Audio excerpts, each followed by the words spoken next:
¿Listo? ¿Se ve la diapositiva? Sí, claro. Ok, comencemos entonces.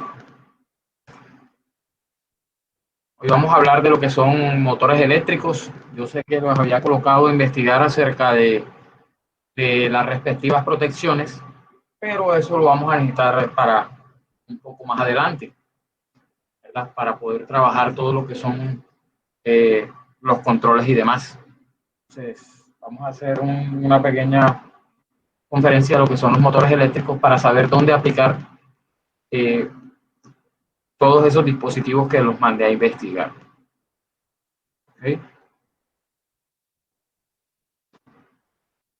Definición de un motor eléctrico. Dice, un motor es una máquina capaz de convertir energía eléctrica en energía mecánica, ¿verdad? Eh, digamos que su invención o esta propuesta nace, ¿sí? Por la necesidad que teníamos nosotros de hacer trabajos de fuerza que no se podían trabajar manualmente y que con elementos meramente mecánicos eran demasiado difíciles y con tamaños que no, digamos que no eran útiles para la industria. Entonces, de ahí nace la necesidad y el desarrollo de los motores eléctricos como tal. La parte de lo que es toda la historia, se la voy a dejar ya a ustedes en materia de investigación para una guía que estaremos trabajando eh, en la semana que entra. Mañana se las estaré colocando en las horas de la tarde. Inicialmente se las mandaré al WhatsApp mientras me habilitan nuevamente la plataforma Territorio porque a mí se me bloqueó. Entonces, proseguimos. ¿Cómo funciona? Dice, todo motor se basa en la idea del magnetismo y de los polos como tal, ¿verdad? Se produce una fuerza física que mueve los objetos en dependencia de cómo se alinean los polos y el imán. Se puede utilizar lo que es la atracción y la repulsión para hacer girar el motor. ¿Cómo hacemos esto? Utilizando los campos magnéticos que se generan con el fenómeno de inducción, ¿verdad? Y a través de esto podemos hacer que la parte giratoria se mueva, o lo que nosotros conocemos como rotor.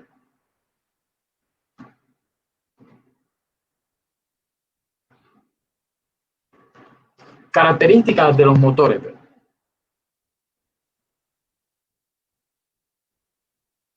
A igual potencia, su tamaño y peso son más reducidos que los motores de combustión interna o algunos equivalentes. Se pueden construir en cualquier tamaño y forma, y siempre, o sea, siempre que el voltaje lo permita.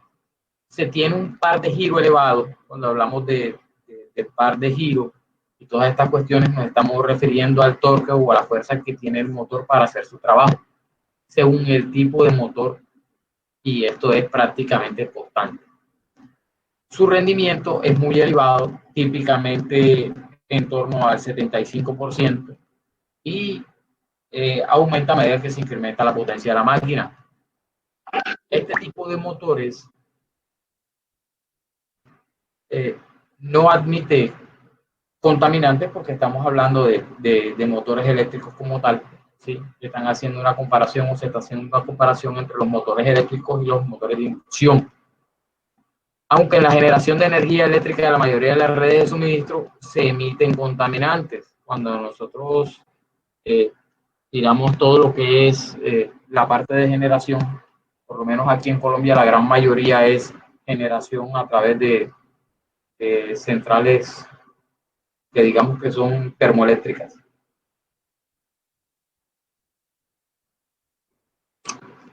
En general no necesita refrigeración ni ventilación externa, ¿sí? Porque están autoventilados. Una de las partes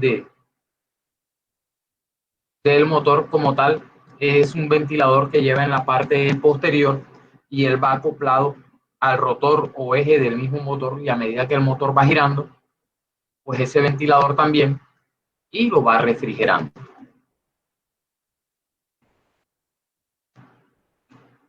Motores de anillos rasantes.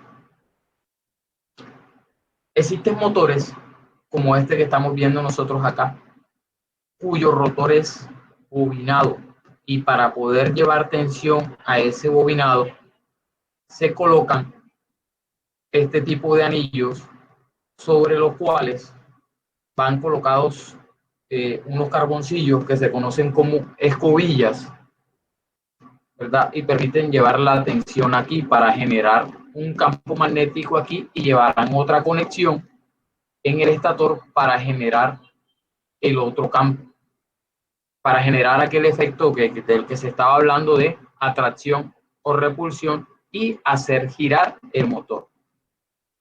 De lo que hablamos anteriormente, miren, aquí está el pequeño ventilador, ¿sí? Que va acoplado al eje para refrigerar el motor cuando esté trabajando.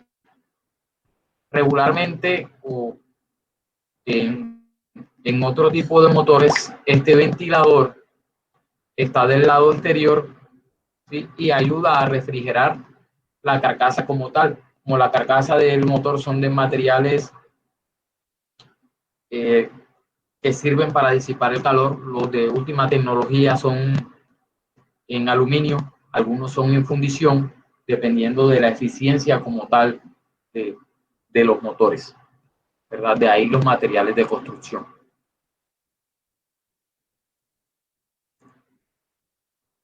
Los motores de anillos rosantes se usan en aplicaciones que exigen un alto par o una baja corriente de arranque. Estamos hablando de motores que son bastante robustos, ¿sí? Y necesitan mover cargas grandes. Estos motores ofrecen máxima disponibilidad y se recomiendan especialmente para aplicaciones, ¿sí? Como decía, con carga elevada o alta inercia, como molinos o situaciones donde las condiciones de red sean débiles. ¿Cómo así que las condiciones de red sean débiles? Que no tengamos una alta capacidad de corriente, ¿sí?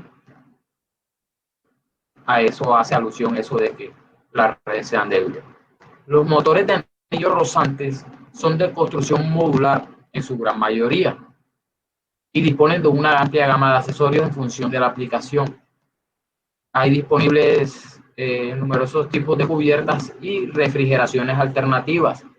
¿Por qué refrigeraciones alternativas? Porque estamos hablando de motores que son bastante robustos, que van a utilizar o van a tener una carga muy grande, ¿sí? Y van a sufrir un calentamiento que digamos que está por encima de los otros tipos de motores. Entonces, pues, cuando tienen un trabajo que es bastante continuo, se recomienda colocar esas refrigeraciones alternativas para alargar la vida útil del motor y para que trabaje de una mejor manera. El otro tipo de motores que encontramos, que son los más comunes, es el motor jaula de ardilla. Es el motor más comúnmente utilizado en la industria. Dice, los conductores del rotor están igualmente distribuidos por la periferia del rotor. Los extremos de estos conductores están cortocircuitados, por tanto no hay posibilidad de conexión del devanado del rotor al exterior. La posición inclinada de las ranuras mejora las propiedades de arranque y disminuye los ruidos. O sea, ¿qué se está haciendo con este rotor? Con este tipo de rotor lo que se genera es tener un imán permanente, ¿sí? Entonces, cuando se genera la inducción, aquí tienen un imán permanente con unos polos ya definidos, ¿sí? Y la inducción que se genera en el estator o el bobinado que va a estar fijo en la carcasa genera el efecto del que habíamos hablado de atracción o repulsión para hacer girar el rotor como tal.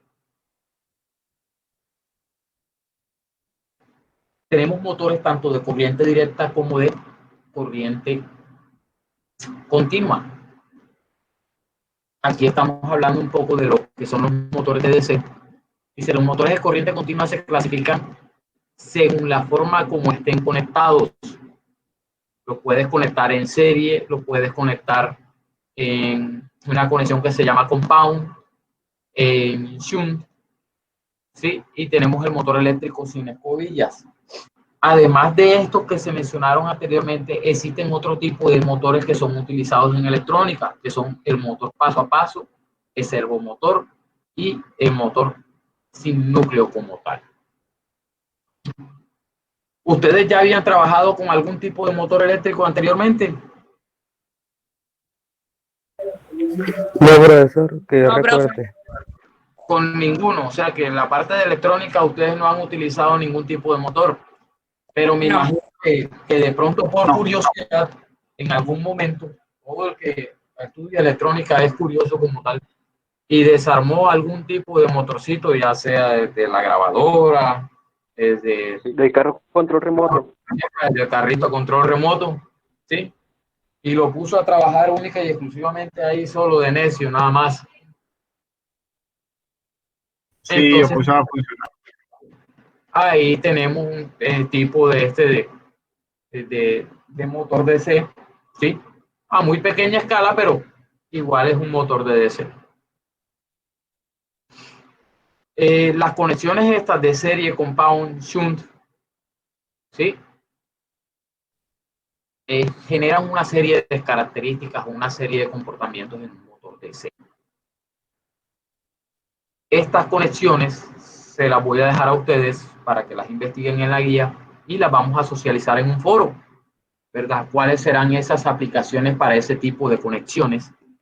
Y las aplicaciones de estos motores que están acá, el motor paso a paso y el servomotor, utilizando pues o tratando de trabajar o enfocarnos en los más utilizados.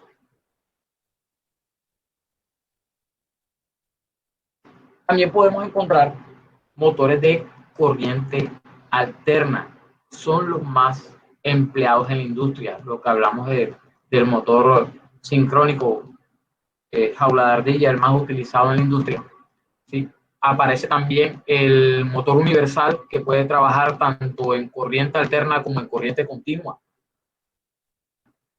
Aunque nosotros nunca lo hayamos analizado así, o nosotros no hayamos detenido a verlo de esa manera, en la vivienda de todos nosotros hay un motor universal.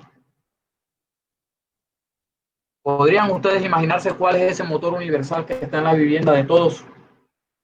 Yo diría que en el 90% de las viviendas está ese motor. No tienen La idea de licuadora, ¿no? La nevera. la licuadora, exactamente. La licuadora es un motor universal. Lo que es la licuadora, el taladro, la pulidora, son motores universales. Pueden trabajar tanto como en corriente alterna como en corriente continua. Que nosotros no lo coloquemos a trabajar en corriente continua. ¿Por qué? Porque si la facilidad más grande tenemos nosotros es conectarlo a la toma corriente que tenemos ahí, ¿verdad? Pero de pronto si algún día se va la energía y usted tiene por ahí una batería de un carro o algo que pueda suministrar la suficiente corriente, podría tratar de colocar a trabajar la licuadora con eso. Aparte de eso, encontramos el motor asincrónico, que es el que les comenté, tipo jaula de ardilla, con una característica. Se dice que este señor, o la diferencia entre el motor asincrónico y el síncrono, es que el asincrónico, su característica es que la velocidad del rotor no es la misma velocidad a la que realiza los cambios, se realizan los cambios en el campo magnético. Entonces, este tiene un porcentaje de deslizamiento. Eso es un motor asincrónico. Mientras que el motor síncrono, él tiende a girar a la misma velocidad que están haciendo los cambios o la misma velocidad a la que está girando el campo magnético como tal.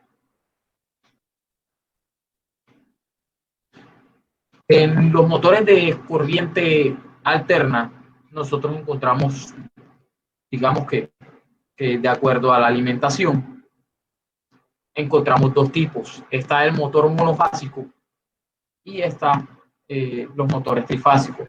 Los motores monofásicos son los que nosotros tenemos conectados en nuestra casa, ¿verdad? Que pueden trabajar a 110 o a 220 voltios, pero con dos hilos única y exclusivamente.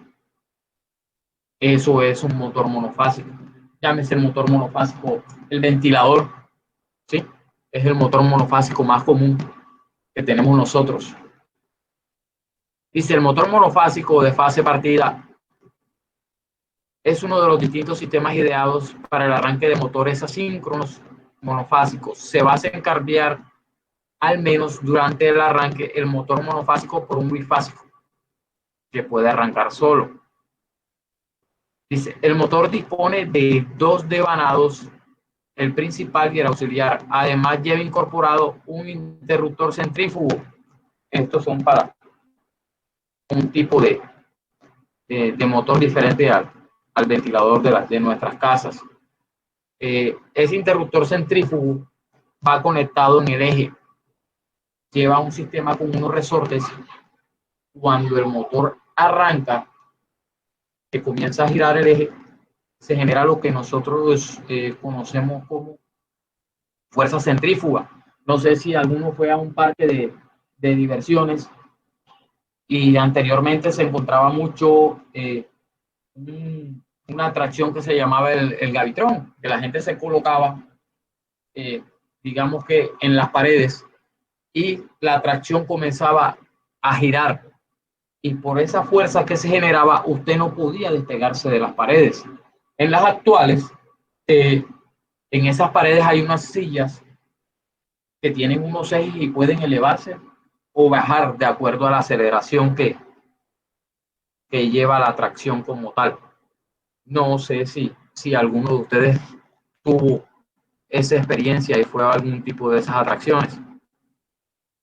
Entonces, ¿qué sucede? En base a esta aceleración y esa fuerza centrífuga que se genera, el sistema vence unos resortes que tiene y saca el capacitor que se utilizó para el arranque.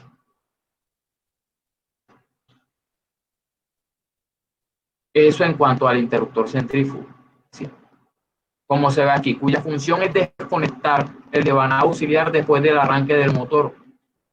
Además, el motor de fase partida, existen otros sistemas para arrancar motores monofásicos, como es el caso de motores de arranque por condensador, que ese sí lleva un condensador fijo como tal, y es el que nosotros tenemos en los ventiladores que están en nuestra casa, en nuestros abanicos. Dice, la necesidad de motor de inducción monofásico de fase partida se explica de la siguiente forma.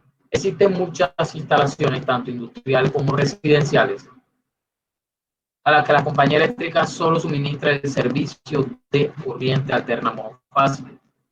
Además, en todo lugar casi siempre hay necesidad de motores pequeños que trabajen con suministro monofásico para impulsar diversos artefactos, como los electrodomésticos, fundamentalmente los refrigeradores.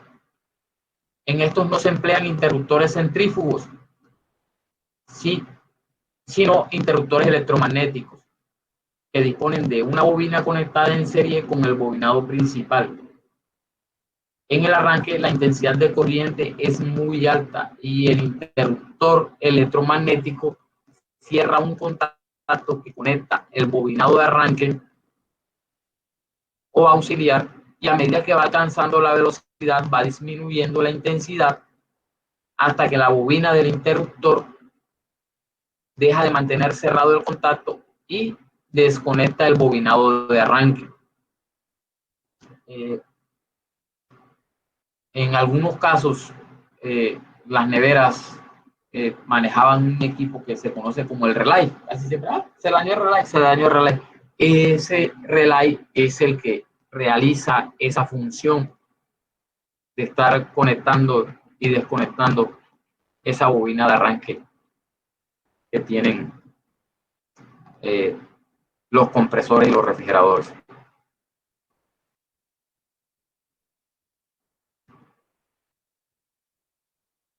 Otra manera de hacer esta función es utilizando una resistencia que es dependiente de la temperatura, los llamados térmicos. Se coloca en serie con el bobinado de arranque. En el momento de conectar el motor, la resistencia está fría. Entonces, el térmico estará cerrado. Cuando circula la intensidad elevada por el bobinado del arranque, esta corriente va calentando la resistencia, por lo que hace que su valor va aumentando considerablemente, produciendo una disminución de la intensidad hasta hacerse muy pequeña. O sea, el ohmiaje va aumentando, va aumentando, va aumentando hasta llegar al orden de los megas, ¿sí? Y deja abierto prácticamente el circuito como tal en ese punto. La mayoría de los motores monofásicos de fase partida son motores pequeños, cuyas potencias son de fracciones de caballo de vapor. ¿Habían ustedes hablado o habían escuchado antes de esa unidad de potencia? No, profe. Se lo dejo a manera de investigación, ¿sí? Las unidades o expresiones de potencia se pueden dar en caso de los aires, en BTU, en caso de los motores, en kilovatios, en caballos de fuerza, y para el caso de estos motores pequeños, caballos de vapor. Se va a encontrar con la sigla CB, que significa eso, caballo de vapor. Dice, tanto para 115 voltios como para 230 en servicio monofásico. Los motores monofásicos de inducción de fase partida experimentan una grave desventaja, puesto que solo hay una fase en el devanado del estator. El campo magnético en el motor monofásico de inducción no rota. En su lugar, primero pulsa con gran intensidad y luego con menos intensidad, por lo que permanece siempre en la misma dirección, puesto que no hay un campo magnético rotacional en el estator. Un motor monofásico de inducción no tiene par de arranque. Por eso, ¿sí? O por ello, se desconecta en paralelo una bobina de arranque para así poder crear un campo giratorio y de esta manera tener el torque del arranque. La bobina de arranque es desconectada por medio de lo que llamamos el interruptor centrífugo. ¿Qué es lo que se busca con esa bobina de arranque? Esa bobina de arranque lo único que es, o lo único que busca es darle el impulso, ¿sí? Y le da un sentido de giro. Ya una vez este comienza a rotar, ya tú no necesitas un campo giratorio porque ya está girando como tal el rotor.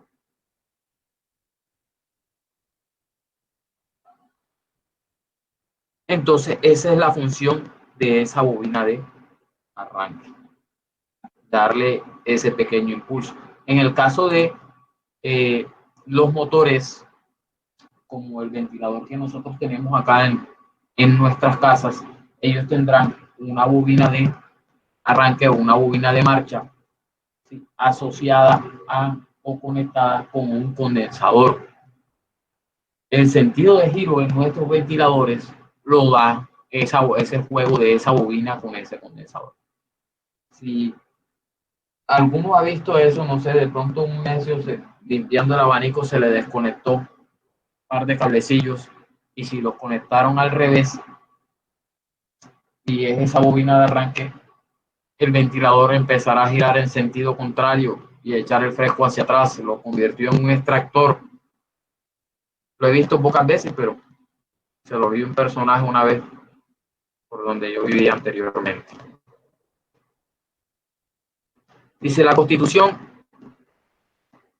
y el principio de funcionamiento de los motores trifásicos, hablando ya de un motor trifásico, se ha expuesto anteriormente. Es en lo que habíamos hablado, es este principio de inducción y de atracción y repulsión que se va generando. ¿Sí? Son motores en los que el bobinado inductor colocado en el estator, donde digamos el estator es la parte fija del motor como tal, está formado por 3 bobinados independientes, desplazados entre sí 120 grados eléctricos y alimentados por un sistema trifásico de corriente alterna. Los podemos encontrar en 2 tipos, de los cuales ya habíamos hablado: el de rotor cortocircuitado ojalá ardilla o el de rotor bobinado, ese que tiene las escobillas y los colectores, ¿verdad? Dice, tensiones e intensidades en un motor trifásico. Todo bobinado trifásico se puede conectar en estrella, ¿sí? Uniendo los finales de las bobinas a un punto común y alimentando el sistema por los extremos libres. O también en triángulo, conectando el final de cada fase al principio de la otra y alimentando los sistemas por los puntos de unión. Se puede apreciar en las figuras que les voy a mostrar ahora. En la conexión en estrella, la intensidad recorre cada fase, la intensidad que recorre cada fase coincide con la intensidad de la línea, mientras que la tensión que se aplica a cada fase es raíz de 3 menor que la tensión en la línea. Ese fenómeno lo vamos a mirar más detalladamente en la próxima clase y vamos a mirar los cálculos matemáticos para eso. En la conexión triángulo, la intensidad que recorre cada fase es raíz de 3 menor que la intensidad en la línea, mientras que la tensión a la que queda sometida cada fase coincide con la tensión en la línea. ¿Cómo así? Aquí está una pequeña explicación. Este es conexión en estrella, ¿verdad? Estamos mirando aquí las 3 líneas, pero si miramos el voltaje que se va a suministrar o que se va a ver reflejado en el motor desde aquí hasta aquí, en este tipo de conexión yo puedo aplicar un voltaje mayor a mi motor y lo que voy a ganar con eso es que se disminuye la corriente de consumo, porque la potencia en el motor se debe mantener, o la potencia en el motor siempre va a ser la misma, ¿verdad? Si yo colocara aquí, por decir algo, 440 voltios, ese voltaje se va a ir distribuido en las 2 bobinas, ¿sí? Y este voltaje acá se va a ver distribuido en estas 2 bobinas que están acá. Entonces, por eso yo puedo aplicar un voltaje mayor.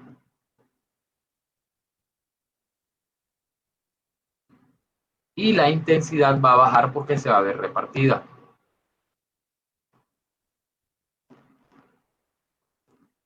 A diferencia que en esta conexión que se encuentra acá, si ven, el voltaje se aplica directamente sobre uno solo de los bobinados. Entonces, si nos vamos a un motor trifásico normal, si esta bobina soporta 220, 230 voltios, yo solo puedo conectar aquí. ¿A qué voltaje? Con esta conexión, 230 voltios. Si le coloco más, me tiro el motor. En cambio, cuando yo estoy trabajando de esta manera, si se dan cuenta, el voltaje no llega sobre una sola bobina, sino ya se va a ver, tomándolo en estos extremos, se va a ver repartido entre las 2 bobinas. Y el motor va a poder soportar un voltaje más alto. Al colocar un voltaje más alto, pues manteniendo la relación en la potencia, pues la corriente de consumo va a ser menor.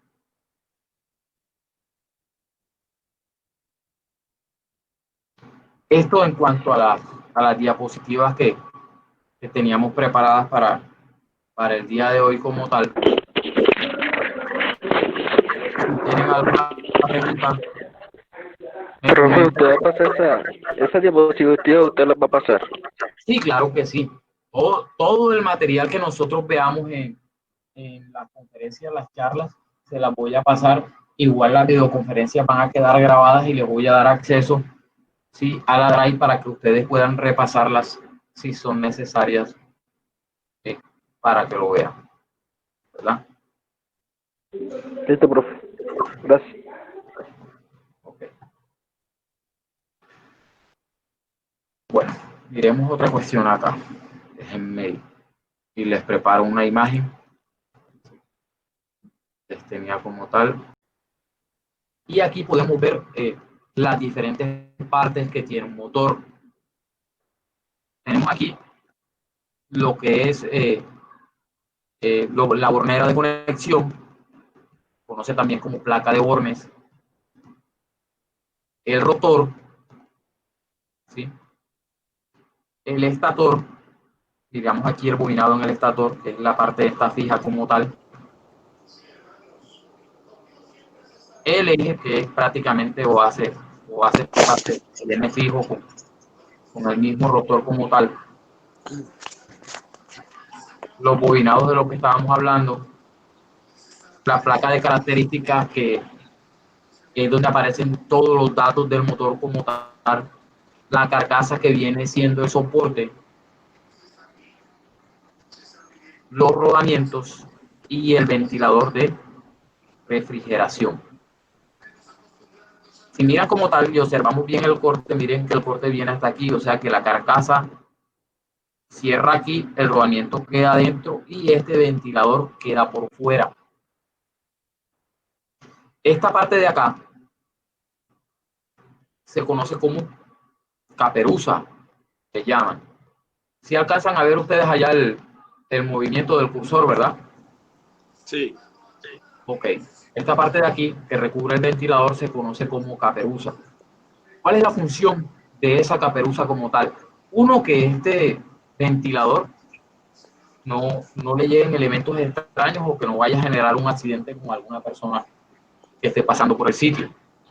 Dos, le sirve como caja para que con el movimiento lo que se hace es que él succione por aquí el aire y lo saque por esta parte del motor, refrigerando o pasando el aire por las ranuras, generando una refrigeración mucho más eficiente. Este tipo de diseño con estas ranuras no son para que el motor se vea bonito, ¿verdad? No. Si ustedes han visto en amplificadores y cosas como tal, que eso sí sé que lo han visto, porque a eso sí son, los electrónicos sí les gusta tener amplificadores y cuestiones de audio en la casa. Disipador. De calor vienen con este tipo de diseño. Entonces, de ahí también este diseño para buscar la manera más eficiente de sacar el calor de nuestro motor.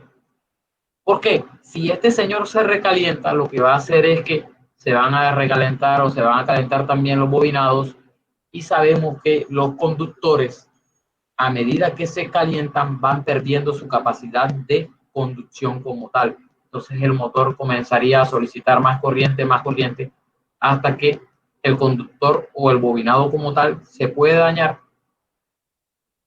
¿sí? Porque pierde el aislamiento, se ponen en corto las bobinas y hasta ahí llegó. Y como tal va perdiendo eficiencia. Antes de que haga el cortocircuito va perdiendo eficiencia y se va convirtiendo prácticamente en una plancha, y a nosotros no nos sirve eso. Nosotros necesitamos es el movimiento giratorio aquí, no el calor en esta parte. Profe, una pregunta. ¿Y esos motores en la empresa para qué se utilizan?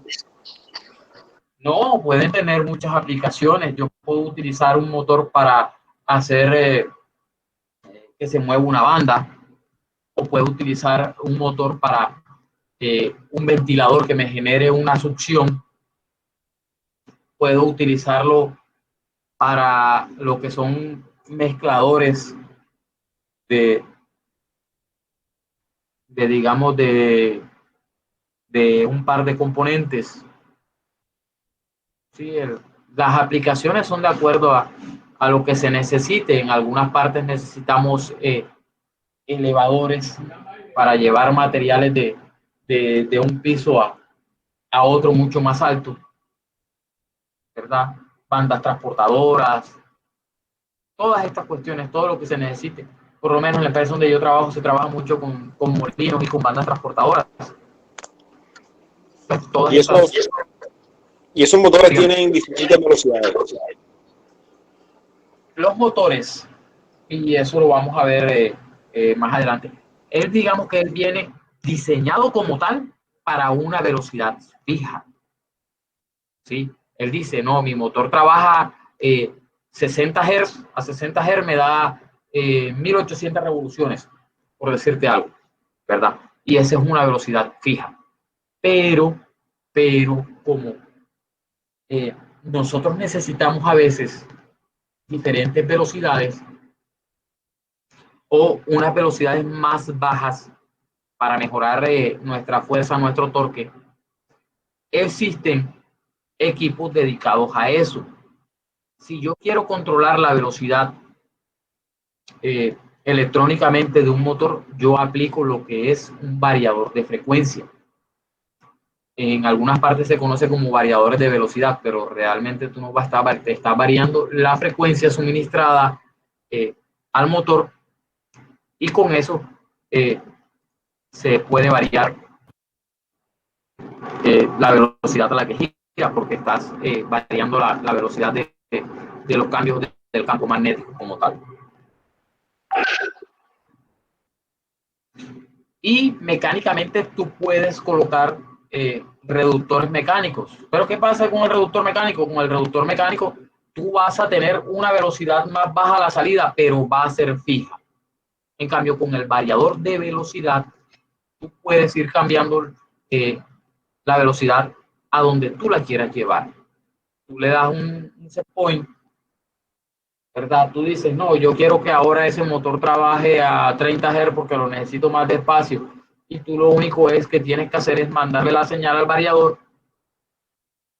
No sé si ya ustedes han visto esa parte de cómo mandar ese tipo de señales. Lo que hablan de señales estándar de lo que son 4 a 20 miliamperios, 0 a 10 voltios, que son básicamente lo que hablan los variadores de frecuencia como tal, o ya por protocolos de comunicación, por lo menos por Ethernet. También se puede hacer comunicación con variadores de frecuencia a través de lo que son este tipo de redes, y la persona le escribe directamente desde un computador en cuanto quiere la velocidad y el dato le llega ya al variador de frecuencia y controla la velocidad del motor con eso. Ahora, según lo que nosotros hablamos el día de hoy, ¿qué tipo de motor es este? ¿Será que este motor que tenemos aquí de qué tipo es? Aquí miramos que este es un motor de corriente alterna, ¿sí? Es un motor trifásico. Pero ¿qué tipo de motor es? ¿Será que es un motor jaula de ardilla o es un motor de anillo rasante?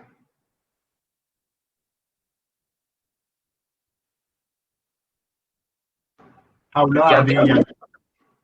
es un motor jaula de ardilla, ¿verdad? Porque si miramos aquí, donde tenemos que observar bien, el rotor no se encuentra bobinado, ¿verdad? No le ves aquí ninguna conexiones al exterior. Entonces, este es un motor jaula de ardilla.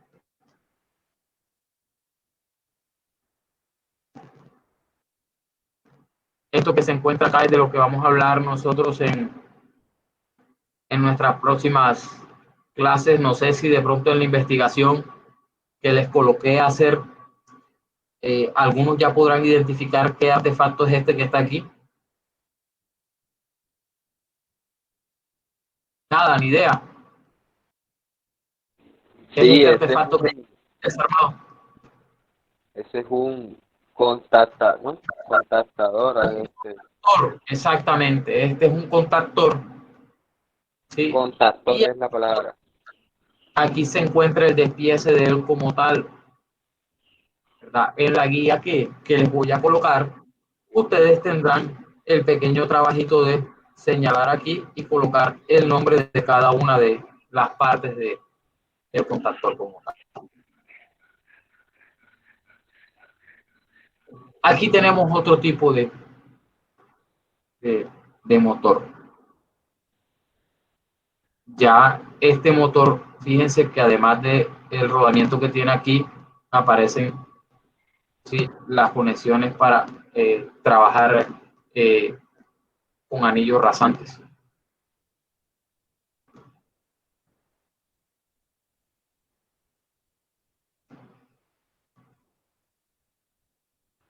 Entonces, eso era lo que prácticamente teníamos preparado para el día de hoy.